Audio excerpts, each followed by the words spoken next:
Na božični dan mi je en mladenič rekel, da se mu sploh ne zdi, da bi bil božič. In ja, verjamem, letos, ko smo sem doma, verjamem, da marsikoga samo film, ki je na sporedu in nosi naslov Sam doma, spomni na to, da so prazniki. In ja, s tem, ko smo sem doma s tistimi, ki so nam najbližje, ki so naša družina. In verjamem, da marsikomu prav soočenje z realnostjo odnosov v naših družinah preprečuje, da bi praznike doživela kot resnično praznike. Tega časa ne doživljamo toliko kot svetega časa, ampak doživljamo kot čas, ko si gremo na živce, ko so napetosti na višku, ko si hodimo po prstih in težko prenašamo drug drugemu. Potem pa je tukaj danes še praznik, še nedelja svete družine. In morda si marsikdo misli, moj Bog, še ena idealizacija, ki z našo realnostjo nima prav nobene veze.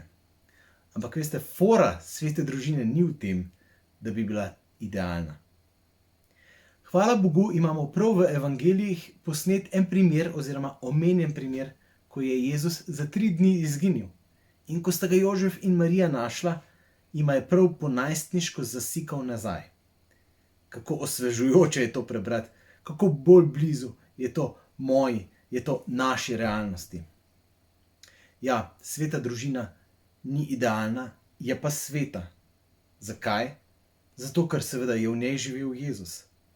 Ampak tudi zato, ker je v njej živela Marija, ki je znala biti mirna v svojem zaupanju v Boga in je znala vedno znova Bogu reči, da, zgodi se. Pa tudi zato, ker je v tej družini bil skrbnik sveti Jožef. Dec, ki je vedno znal spremeniti svoje načrte in ki je bil v prvi vrsti poslušen Bogu.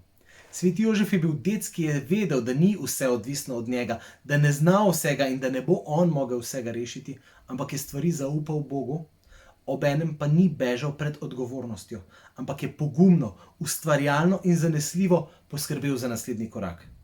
To nam želi sporočiti tudi papež Frančišek, ki je ravno letošnje leto, ravno to pandemijsko situacijo imenoval za leto svetega Jožefa. Tako da, možakarji, mi smo na potezi. Čas je, da mi rečemo, glej Bog, ne vem, ne znam, ne zmorem vsega, ampak čas je, da neham bežati iz naših odnosov. Čas je, da neham bežati iz moje družine in poskrbim za naslednji korak tudi jaz.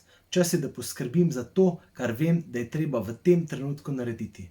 Ti, Bog, prosim te, vsak dan znova mi stoj ob strani, sveti Jožef, ti bodi moj priprošnik. In tako se bodo tudi naše Marije, naše žene, sprostile, bodo začele biti bolj mirne in bodo začele zaupati v Boga. In bodo tudi one znale Bogu izrekati svoj da, svoj zgodi se.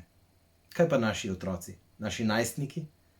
Oni bodo pa še vedno najstniki. Še vedno nam bodo sikali nazaj, ampak bo to v redu, ker bova starša, mož in žena, oče in mama, bolj povezana, bolj umirjena in bova zaupala Bogu svoje načrte.